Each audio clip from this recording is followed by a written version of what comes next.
Ruhul Sheikh AID থেকে আপনি লিখেছেন, ভারত থেকে বলছি, এখানে প্রকৃত ঈমান নিয়ে চলা খুবই কঠিন। সামনে দুর্গাপূজা, সামাজিক কারণে আমরা পূজার চাঁদা দিতে বাধ্য হই। এই পরিস্থিতিতে পড়লে কি করব, পরামর্শ দিয়ে বাড়িতে করবেন।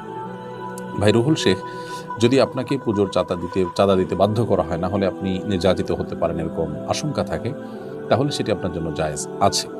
আল্লাহ সুবহানাহু ওয়া তাআলা কোরআনে কারিমে পরিষ্কার ভাবে বলেছেন, ইল্লা মান উকরিহা ওয়া কলবুহু মুতমাইন্নুন বিল ঈমান।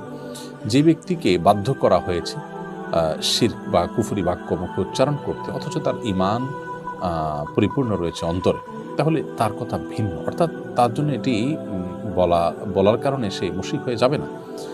অতএব আপনি যেখানে আছেন সেখানে আমরা জানি নানা প্রতিকূলতা রয়েছে। সামান্য আপনার গরুর গোশত ফ্রিজে আছে, ব্যাগে আছে, এই অজুহাতে, অনেক সময় মিথ্যা অজুহাতে মুসলমানদেরকে পিটিয়ে মেরে ফেলা হচ্ছে। সেখানে অহরহ এই ধরনের ঘটনাগুলো আমরা শুনতে পাচ্ছি। এই জায়গা থেকে আমরা আপনাকে বলবো যে আপনি অবশ্যই যদি নিরুপায় হন এবং জুলুমের শিকার হবেন বলে আশঙ্কা করেন, তাহলে আপনি পুজোর চাঁদা দিলে আল্লাহর কাছে আপনি গুনাহগার হবেন না। কারণ আপনি এই পুজো করা বা শিরক করা, এটাতে আপনি সন্তুষ্ট নন বা এটাকে আপনি মেনে নেননি, বরং আপনি একটা পরিস্থিতির শিকার হয়েছেন, সো এটা জায়েজ আছে। এরপরে